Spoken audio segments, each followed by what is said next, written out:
My name is Jessica Lori, and I'm the program director here at the Interfaith Center at Miami University in Oxford, Ohio.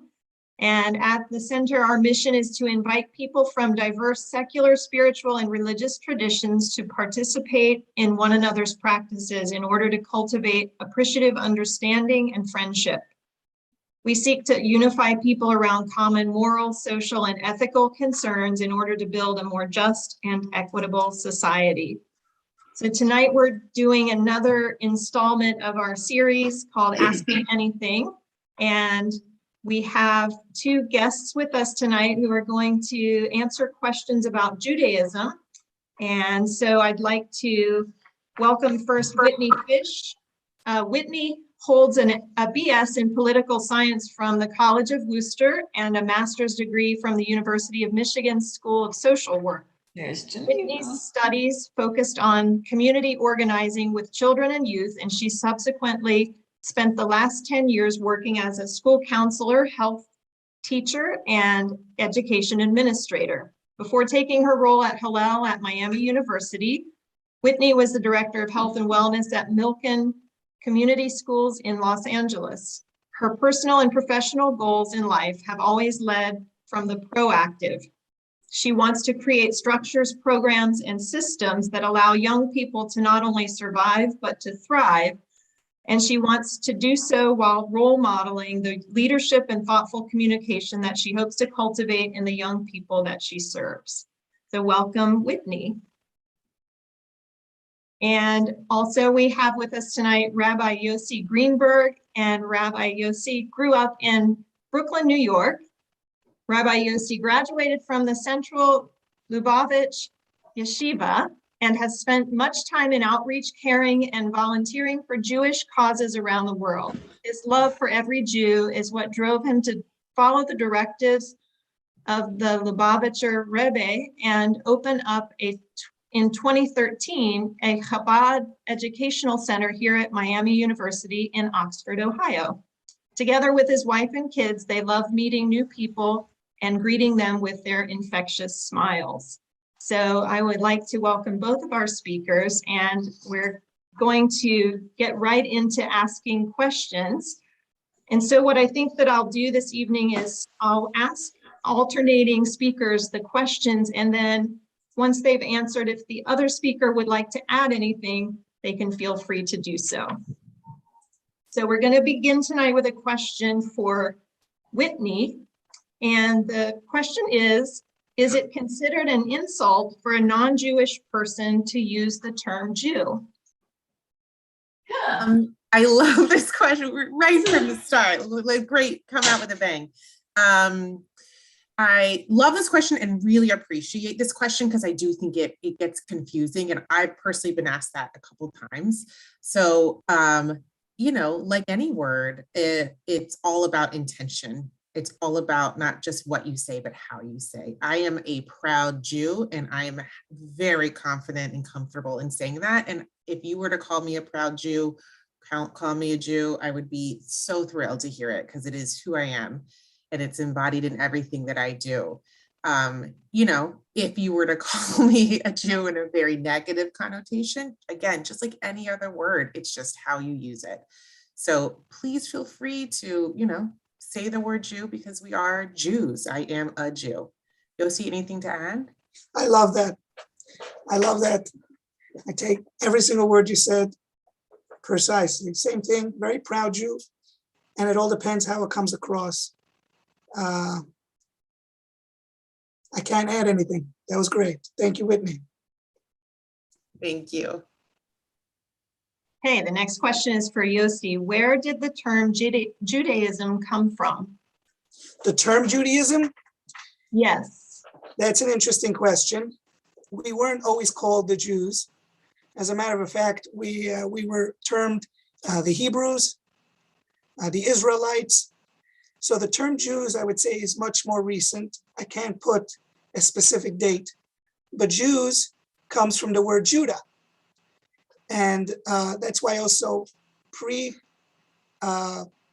Israel also used to be referred to as Judea. So the idea was it was all from the tribe of Judah, which many Jews today because we lost so many tribes.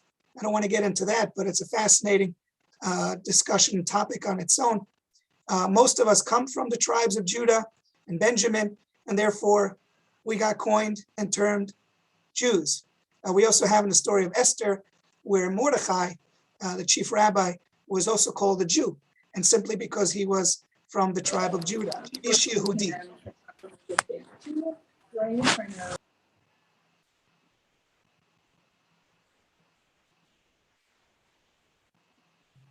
Okay, thank you for that answer. Whitney, did you have anything to add to that? No, Yossi is my expert in that as well, so no. Okay, so the next question will be for you to begin with, Whitney.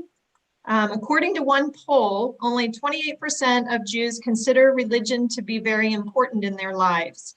And among Jews as a whole, far more report that they find meaning in spending time with their families or friends, engaging with arts and literature, being outdoors, and pursuing their education or careers than finding meaning in their religious faith. And yet, for many Jews who are not particularly religious, Jewish identity matters. Fully 3/4 of Jewish Americans say that being Jewish is either very important, 42%, 34% say it's somewhat important to them. And can you help us understand what it means to be Jewish in America? And this is kind of a crossover with another question, which is Judaism a religion? Is it a culture? Is it a race? Is it a political view? How would you define Judaism? Woo! Mazel tov on the dissertation. I don't know who wrote it, but what a question. So I want to start answering this by saying I can only speak to my experience of being a Jew in America. And just like Yossi can only speak to his experience of being a Jew in America, we cannot speak on behalf of every Jew in America. So to the first question of can you talk to us about what it's like to be a Jew in America today?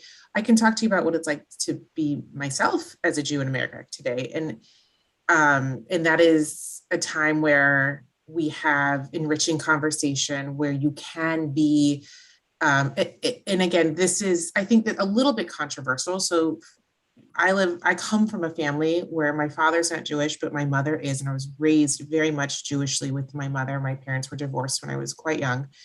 And I was very culturally Jewish, not religiously observant, but my whole life was spent in Jewish youth group and at synagogue, and my mom was on leadership board.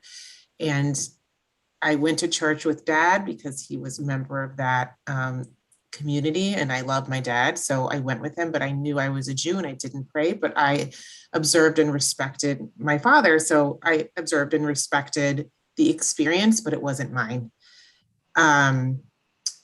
For a college experience, I went to college in 1998 to 2002, and I grew up in Marietta, Georgia. So I experienced my entire life in very small Jewish communities. And I'm also 5'10" and not your blonde. Well, I paid for this blonde, but blonde and not your stereotypical looking Jew. So there have been a lot of experience. I thought I was on the inside of their Jew bashing, and got to call them out on that. So my experience as a Jew in America has been one in which I could live that life, know fully I'm Jewish, and grapple and wrestle with how I wanted to live a Jewish life as an adult, and find a partner who just happened to grow up in a very religiously observant Jewish community and just happened to be studying at a Jewish seminary called Pardes, which is in Jerusalem, and learning what it means to be observant and the laws. And we decided to lead an observant life, and what that means for us could be very different and is very different for everybody else. We keep traditional laws of kashrut and we keep traditional laws of Shabbat, but it may look different. And it certainly, I'm sure it does, than how Yossi and his family is, but we're all Jewish. To work in an organization where I get to enrich that at Hillel and help Jewish students find and discover how they want to be Jewish in their way, I think that kind of leads to the question of, is it a religion? Is it a culture? Is it? I am not an expert in this, but it is certainly an ethnicity, a culture, and a religion. That is certainly, it is very controversially a race.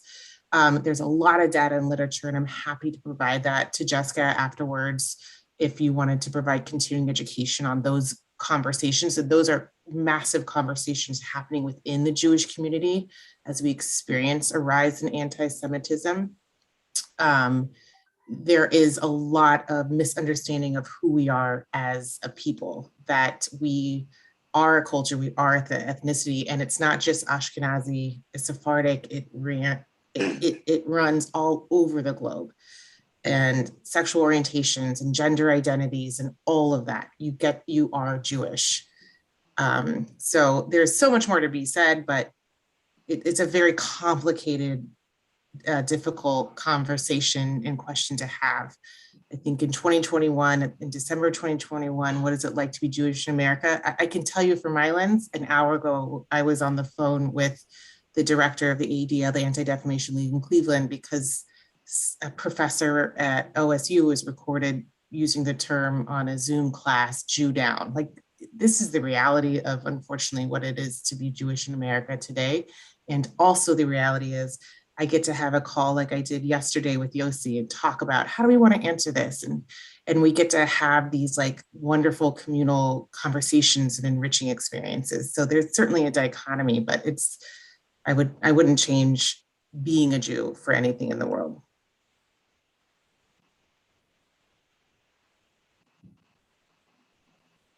Thank you for sharing your story. It's one thing to read something, and it's another thing, and it brings it to life when you get to hear someone's story. And thank you. And Yossi, we haven't heard your story. We're going to pose the same question. Yeah, first of all, thank you, Whitney, for sharing. The two questions, I understand why they overlap, but really each one is a loaded question and could take the full hour. As so many of these questions, and they're all phenomenal. We have limited time, so we'll try our best. I'm going to try to answer the second question to the best of my ability, and hopefully touch a little bit on the first. I ask this question to the students all the time. I ask it to myself, but I ask the students all the time. What is Judaism? Is it a religion? Is it a culture? Is it a race? Is it ethnicity? And we usually go back and forth. It takes a long time to flesh out because everyone will say something else. When they'll say, Judaism is a religion, and we look at the statistics and the data of how many Jews are actually religious, it's very, very small. So it can't be that Judaism is only a religion. Then we think to ourselves, wait a second, if it's not a religion, maybe it's a culture. And then we look around, especially those that have visited Israel, and we see that we have very little in common. And that's not a bad thing. Whitney mentioned the Ashkenazi Jews. Those are more the Eastern European Jews, and maybe the North African Jews, the Middle Eastern Jews, and Jews from all over the world have different cultures. There is no one Jewish culture. You see it in our language, you see it in our clothing, you see it in our food, very much so in the food. So when it comes to culture, you can't really lock down Judaism and say it's specifically a culture. Is it a race? Same thing. You go to Israel, most American Jews, and I'm stereotyping, are Eastern European Jews that came over, whether from Russia, big migration, Ukraine, and eventually Germany. But if you go to Israel, there's the Sephardic Jews, there's the Yemenite Jews, there's Ethiopian Jews, there's the Russian Jews. We cannot be a race. So really all those fall apart. And when I pose a question to the students, we go back and we say, if we're none of the above, what are we? So we're not a religion, we're not a culture, we're not a race. And we go back and we ask ourselves, how does the Torah itself, how does Judaism define us? And we look back and we look at the Torah, and the Torah defines us as the children of Israel over 500 times. Children are part of a family, and Jewish people are part of a family. We're not a religion. We don't have to subscribe to anything. You're born into it like you're born into a family. You can't run away because you're part of a family. You could move to the other side of the world, but you're part of this beautiful family.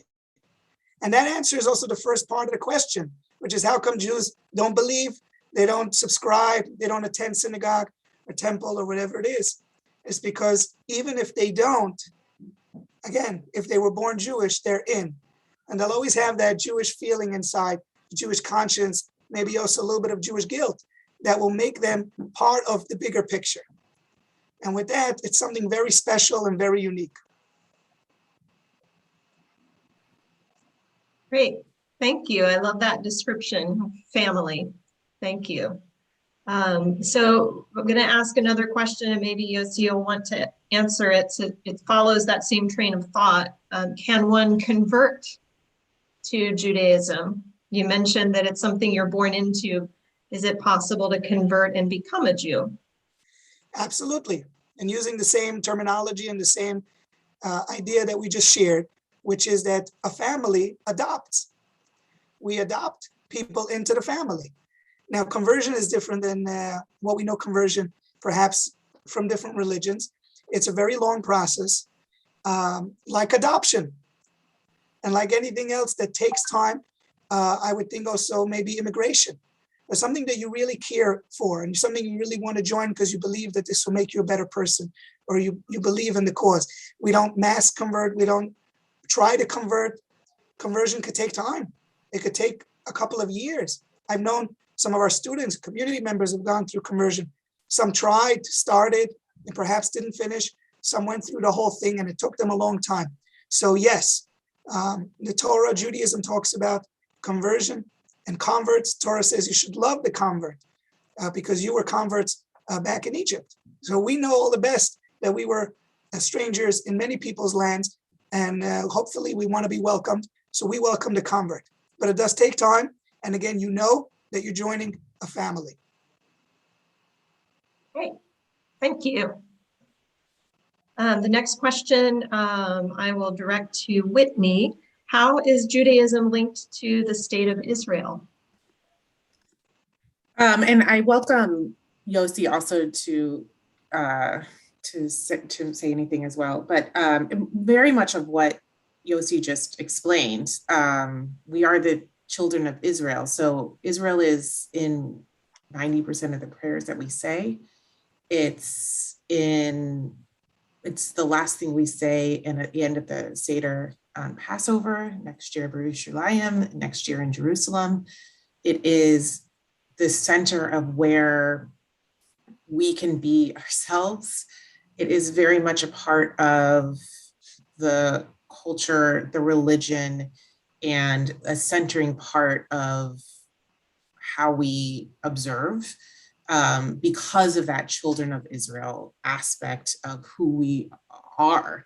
And so, ultimately the very foundation, it was our original name. It is our original calling. And again, it's so much embedded in how we pray. The word Israel, the feeling of Israel, the location of Israel, the collective identifying of Israel as a collective family.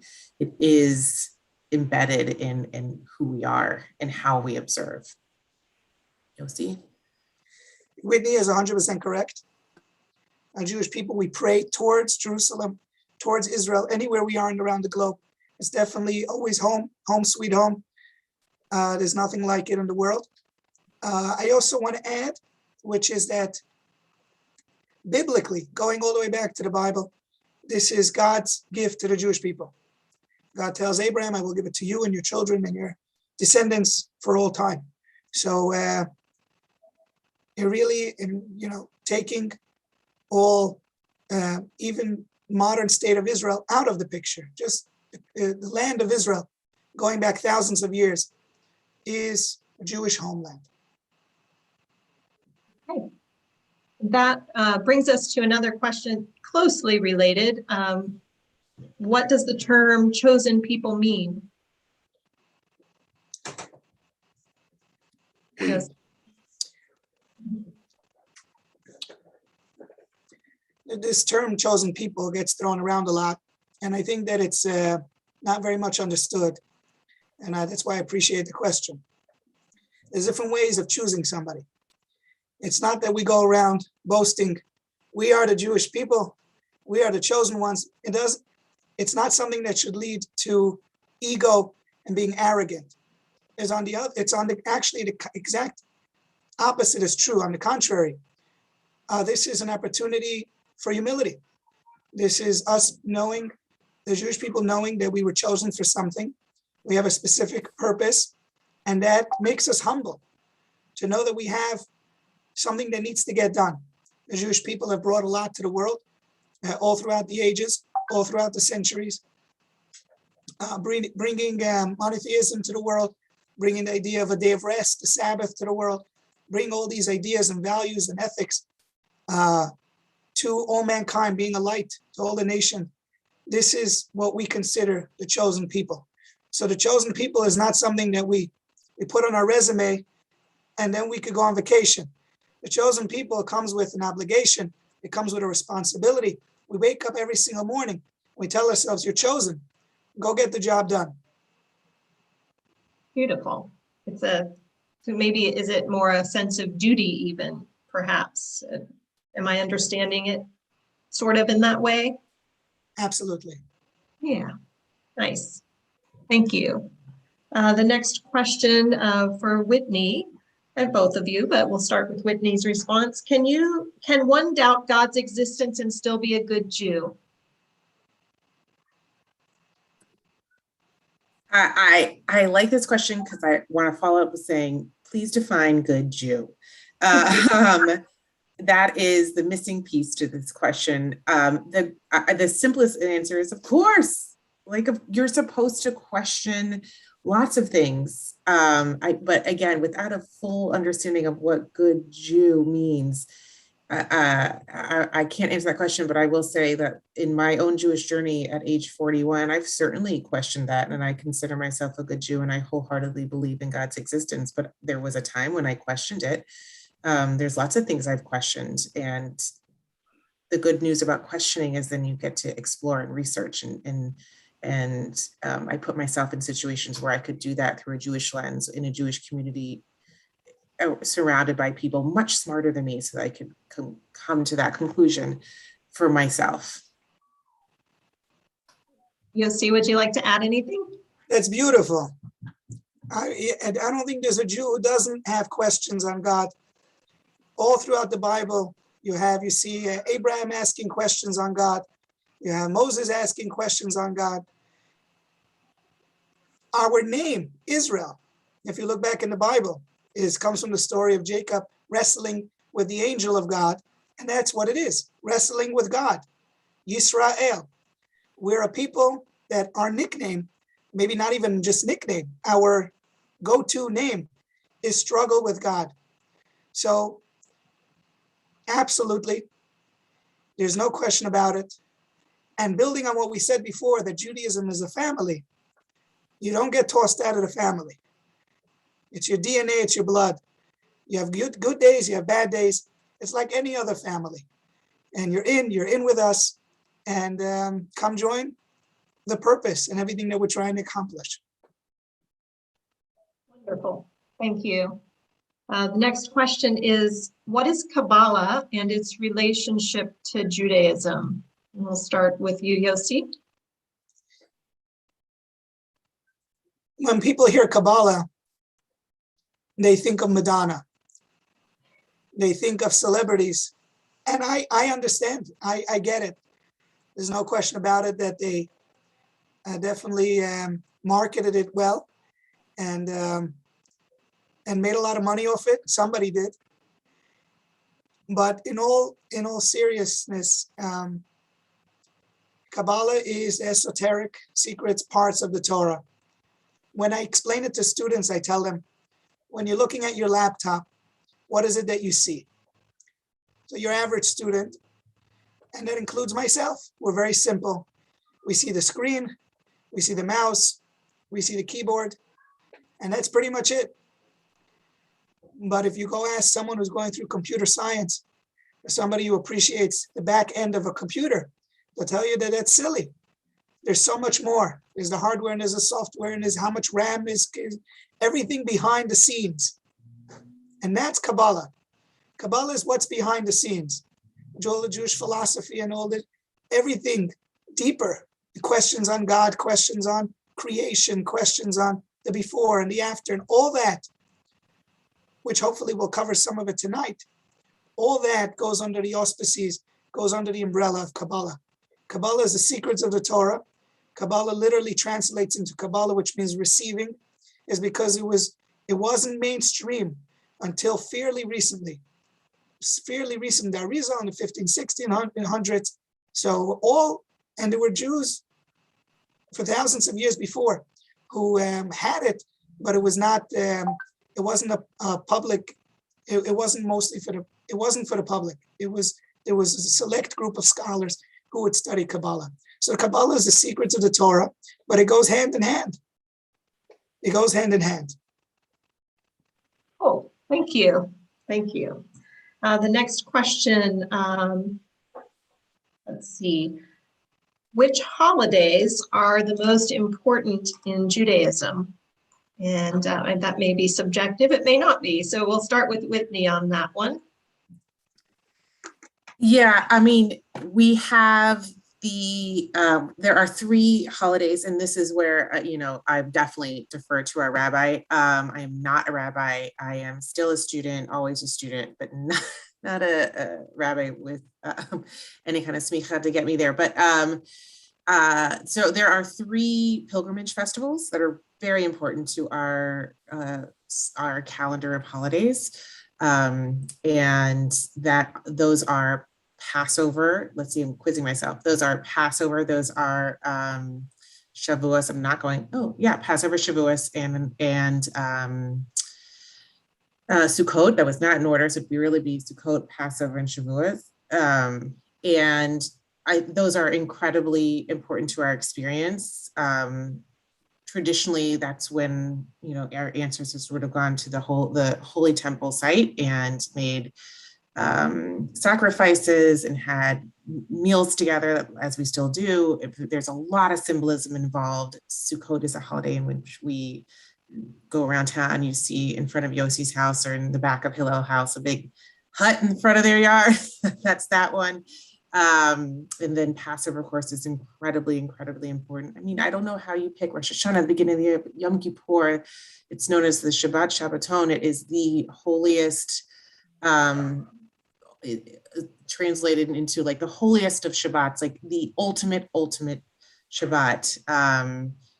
We traditionally dress in white. Obviously, it's most known that we don't eat, we fast, we don't drink, we don't brush our teeth, we don't brush our hair, we don't take a shower, we don't wear leather. My husband prays all day long. I gave birth to a child on that day. And he still luckily he was at a Jewish hospital in LA, Cedar Sinai. So there was a full minyan, so he could still pray. I would say probably if you wanted to go hierarchical, you could say Yom Kippur is the most holy of holidays. If you asked my 9, 6, and 3-year-olds, they'd say Hanukkah is the most important, though my 9-year-old loves Passover. They're still at the space where they like matzah. Wonderful. Yossi? Thank you, Whitney, for that.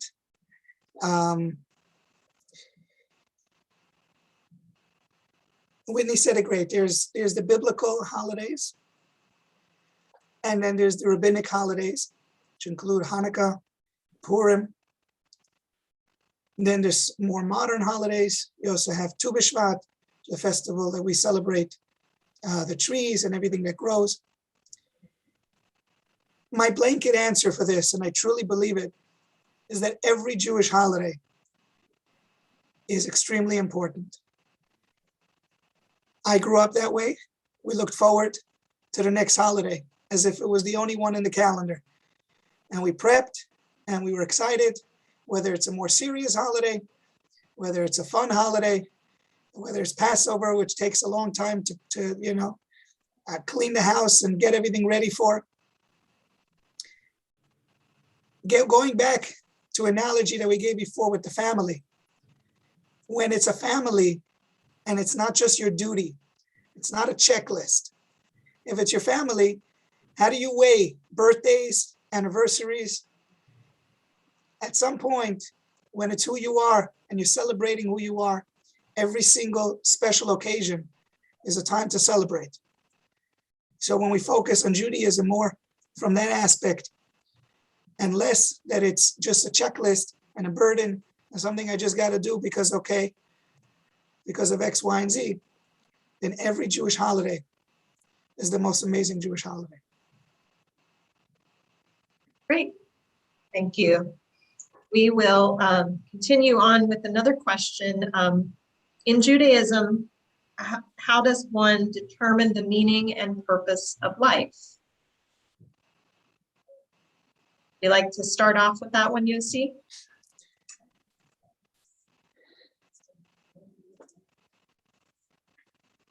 Meaning and purpose is two different words, and they're not always connected. They could be connected, but they're usually not. Meaning for different people means something else. What's meaningful for me is not necessarily meaningful to you, and vice versa. And that's the way it should be, because we're all different. Purpose, they could only have one. Everyone's purpose, I tell the students that their purpose is right on their back in a Post-it note, but it's on the back, so they shouldn't see it.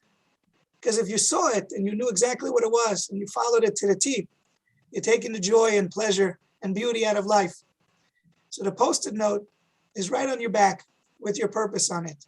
And it runs with you and is there with you. Sometimes other people could see it in you and you can't see it in yourself. Purpose is something that you have to wake up every single morning and live life to its fullest. Because we believe that God will put the purpose in your path. If you live here in America, your purpose is probably here in America and not in Australia. If you're Australian, probably your purpose is there. If everything we believe is on purpose, a beautiful puzzle, everything belongs somewhere specific. And everything in our purpose is tools in our toolbox. We have it. We're talented with the talents that we need in order to pursue our purpose, in order to make our purpose a reality. So everything about us is towards our purpose. We're not necessarily, and this is a Jewish idea, just to stop and ponder and think to ourselves, what's my purpose? That's not necessarily. Living life to its fullest, living life in the real world is living a purposeful life. Great. Being the best dad, the best mom, the best teacher, the best student, the best person, the best at work, the best at play, the best, that is your purpose. Your purpose is to be the best you and fulfill your life's, fulfill the best life you could possibly be. Great. And Whitney, did you want to add anything or no? Okay, great. So the next question is, what do Jews believe about the afterlife?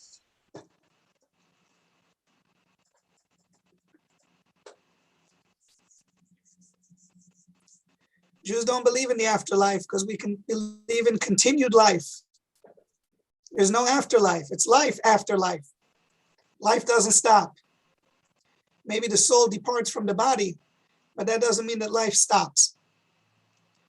We don't spend so much time focusing on the afterlife because we believe that our purpose is down here.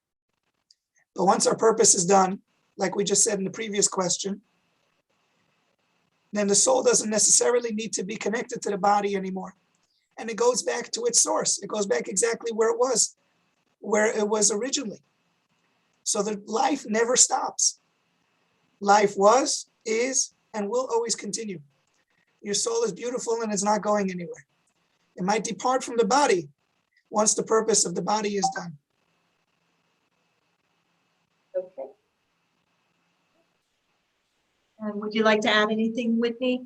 No? Okay. No, thank you. All right. Let's see. Let's ask. We still have more questions, and I know there are a few in the chat. And again, if anyone would like to add any questions to the chat, feel free.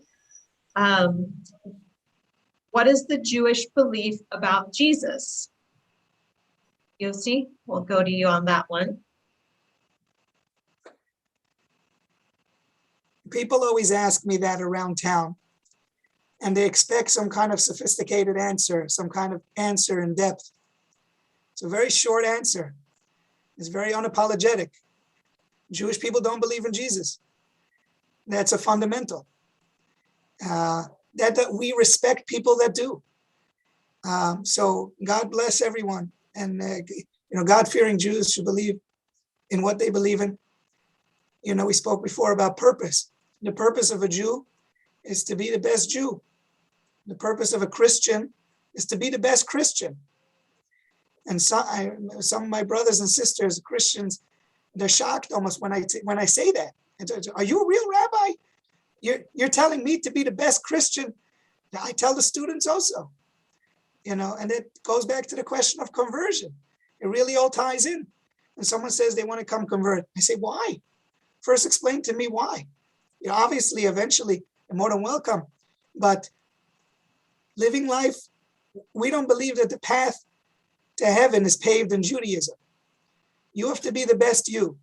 And if someone believes in Jesus, that's great. If it works for them, I have no objections.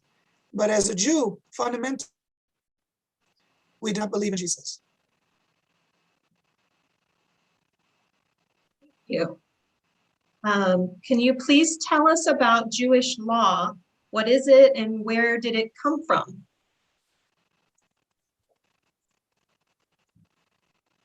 When you say Jewish law,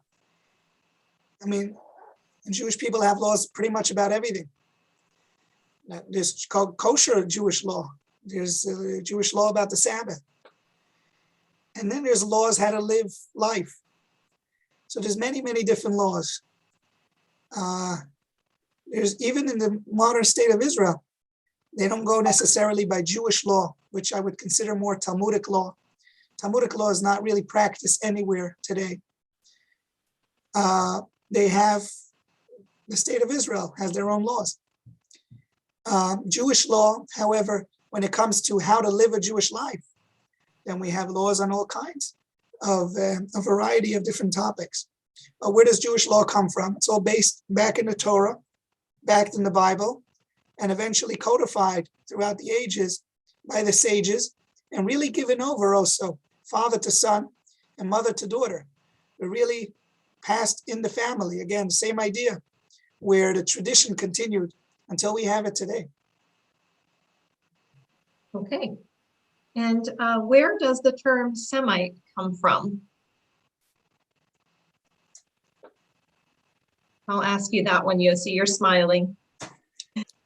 I tried to do some research on it today. I thought it was a good question.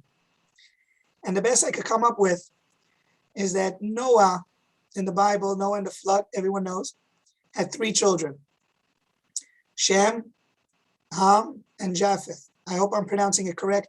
In the Hebrew, it's Shem, Ham, and Japheth. And it's believed that the Jewish people come from Shem. And that's Shem, I guess, became Sem, Semite. I think we were only called Semites since maybe the 1800s. I don't know exactly how it became a term, but it's mostly associated with Jews, hence the title, Semite or anti-Semite. So that's where it comes from. We use it in the English language. I don't know if it has a significance specifically to the Jewish people. Okay, thank you. Who founded Judaism?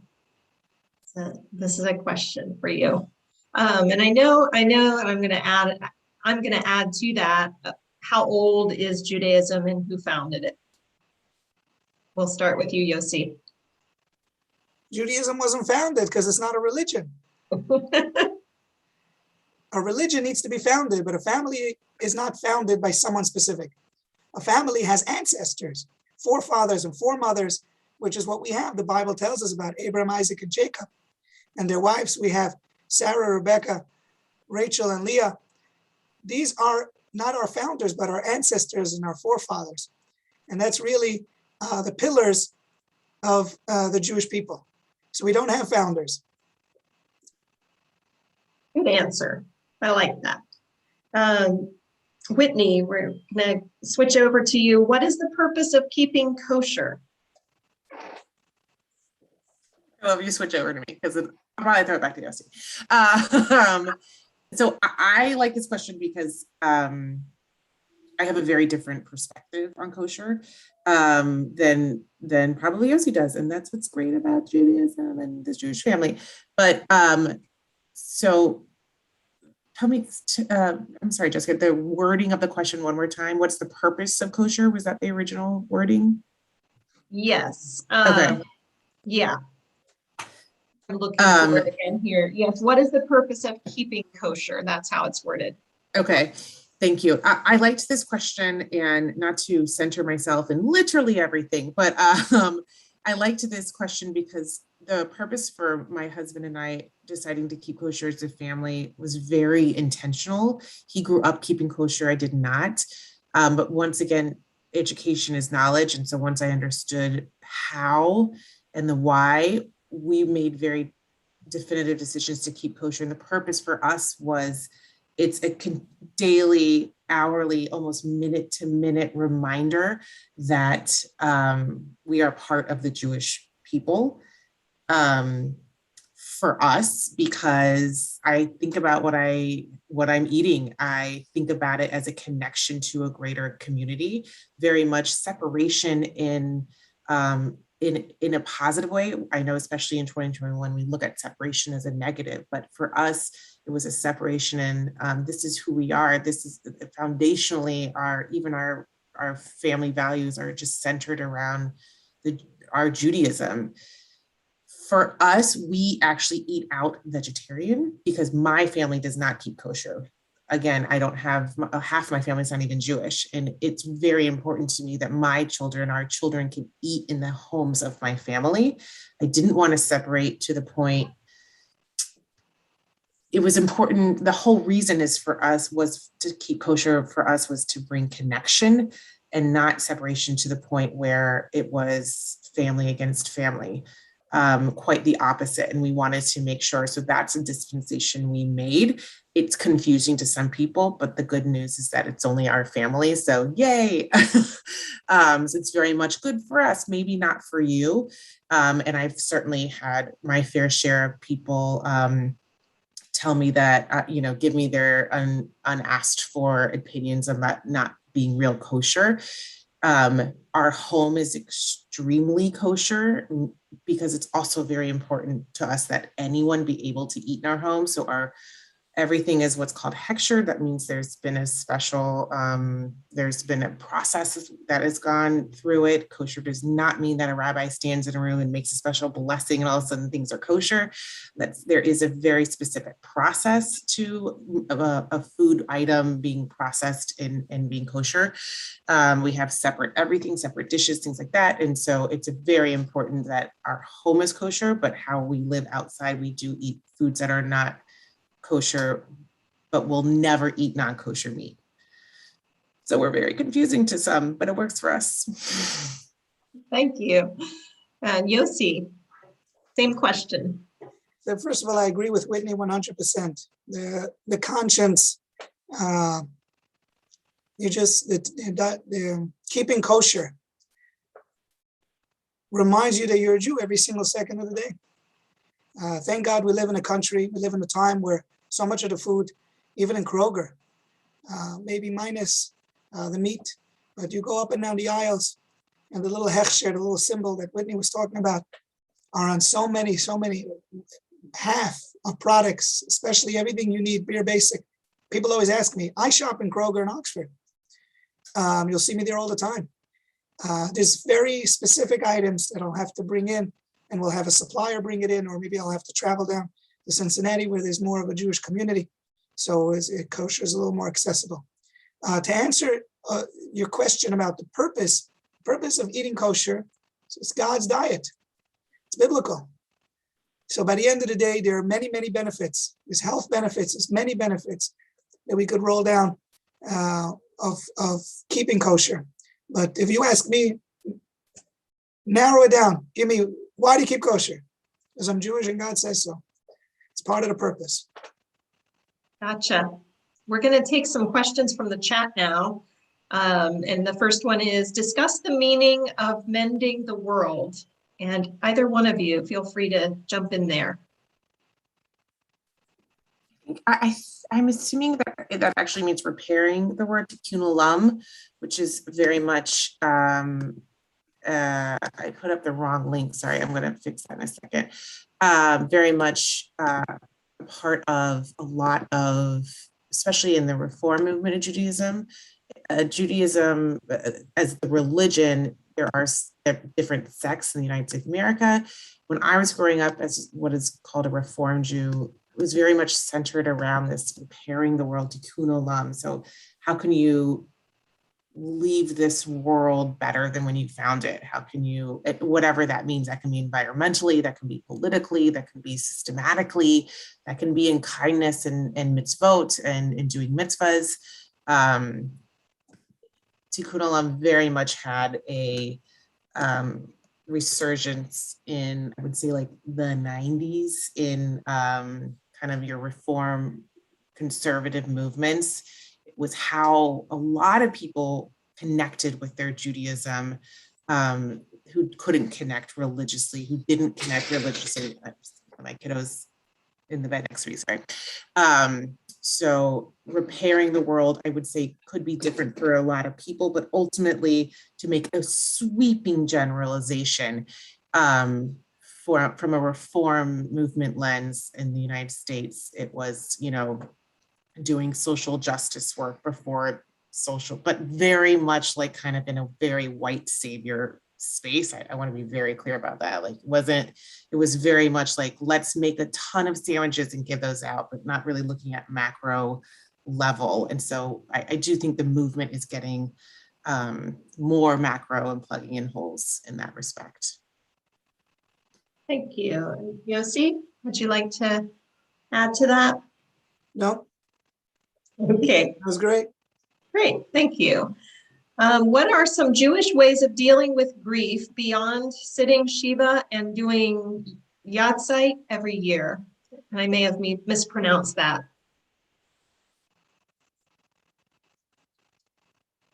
Oh, you didn't mispronounce it. That's good. Yahrzeit. Yahrzeit. You did Yes. great. Shiva and Yahrzeit. I'm going to throw a lot of this over to Yossi because I'm not as familiar with the laws of Shiva. I will say there's the laws of grief, and then there's the person-to-person social emotional aspects of grief. And that's the kind of a world I lived in professionally for a really long time. There are really fascinating aspects to the kind of traditions of grief in our community. Yeah, and so I'll it's really a Yossi question because he's more familiar with that, but I will say, like, food is a central part of that. There's something very healing about that. And I think there's a lot to unpack with that. When we gather, it's not a solo activity, grieving. There's aspects of it that are, but there's a lot of aspects of grief in the Jewish community that is very much communal. Again, it's that going back to Yossi's original point of that family. I think food is a huge part of that. Yossi, Yeah, would you like to add anything? If I understood the question correct, because if the question was grief, then we could talk about Shiva and Yahrzeit. But if I heard the question correct, it was what else could we do? Was that the question? Yes. So Shiva and Yahrzeit, everyone should Google. I wish we had more time to discuss. It's a brilliant ways of the first 24 hours after somebody passes, and then the first 7 days, and then the first 30 days, and the first 3 months, and then the first year. And then after the year, every year from there we call it a Yahrzeit. Putting that aside, somebody asked, what else could be done? And that's a very good question. We believe that once, like we said before, the soul leaves the body, that doesn't mean the game over. And the soul wants to still accomplish things. But if it doesn't have a body, it cannot accomplish anything. And that's beautiful to think that we could only accomplish things down here. Our purpose is down here. And with that being said, yes, there is something absolutely phenomenal that we could do, which is that if we do something special and dedicated to that person. So if you go in a lot of times to a synagogue, you'll see in a prayer book who donated it donated in memory of, meaning prayers that are said now with this siddur, with this prayer book, is dedicated in memory of. So every time we say we utter some words special, we do something special, we're doing it in memory of. And that doesn't have to be specifically in donating. It could be anything. Anything you do. Some people open a library in honor of. Anything you do in honor of something special is definitely something very important that should continue one's life down here, even after they're not physically here. Great, thank you. I do have a couple more questions here. One is, what is the Star of David and is it biblical? The Star of David is not biblical. People ask, it's a good question. The best we can come up with is that it has a lot of Kabbalistic connotations to it. The corners and the spikes. It was associated with Jewish imagery for a really long time. But till today, we don't really know exactly where it came from. The modern state of Israel adopted it and put it on their flag and made it associated with that as well. But as far as Jewish imagery, it was around for a long time. We know it has nothing to do with David. That we know. So we don't know exactly why it's called the Star of David, but it's a Jewish star and it's a Jewish symbol. Thank you. And what is the Torah? And maybe a good question is, how is the Torah important versus the Bible, or what is the role of each, the Old Testament and the Torah? Good question. It's interesting to know the Jews actually, we don't call it the Old Testament. We just call it the Bible. The Bible means the book. Imagine all the books that were ever printed in the world. Ours got the name the book, or we call it the Torah. The Bible and the Torah is the same thing. We're talking about the 5 books of Moses. And really, it is the same thing. The only thing I would like to add to that is that in Hebrew, we call it Torah. Torah comes from the word hora'ah. Hora'ah means lesson. Because the fact is that the story of the Bible doesn't cover every nitty-gritty detail. It actually moves around. Sometimes it could skip. We only introduce Abraham at age 75. But what happened in the first 75? The point is that we don't have every detail. Some stories are more detail-oriented. Some skim over, and we just have a very a bird's eye view of what happened. And the reason for that is that everything that did make it to the book, milashon hora'ah, is there to teach you a lesson. And when you study it, you have to ask yourself, why is it here? Why did this word make it in and not this word? Why is the Torah telling me this? Ultimately, why is God telling me this? And how does it relate to my life right now in 2021? If we can't do that, then we're not learning it right. It can't just be something that happened to somebody. It has to be applicable and practical to us in the here and the right now.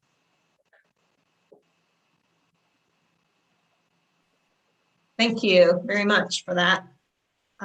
We have one more question here, and this is an interesting one, is what is Israel's role in the end of times? I don't know what the questioner had in mind by the end of times, but there's no question about it that we're in a very special time right now. And as a collective, we have a lot to accomplish. We spoke before about the Lubavitcher Rebbe.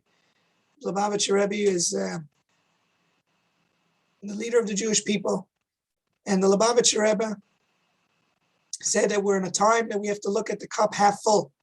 You look around you and you see so many bad things happening. But we need to stop focusing on that and start focusing on good times. The Rebbe said that it was a time of redemption. It was a very special time to focus on how, look, just in the last 100 years, how far we came as a society. You walk around, we live in a country that, yes, there's a lot of issues, but people are not dying in the street because they're hungry. And that wasn't a reality for thousands of years. So yes, there's problems, there's no question about it. We're not living in fantasy world, but we have to look at the cup half full.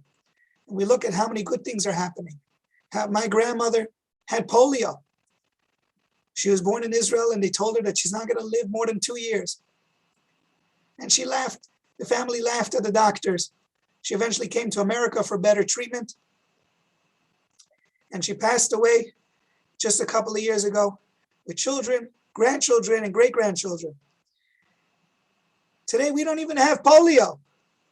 Just to think about that, my grandma was so happy. She pushed us to make sure that we get everything we need to make sure that polio doesn't exist. So really to focus on miracles like that, people say, how come miracles don't happen the way it did in the Bible? How come we don't see the splitting of the Red Sea? We kicked polio.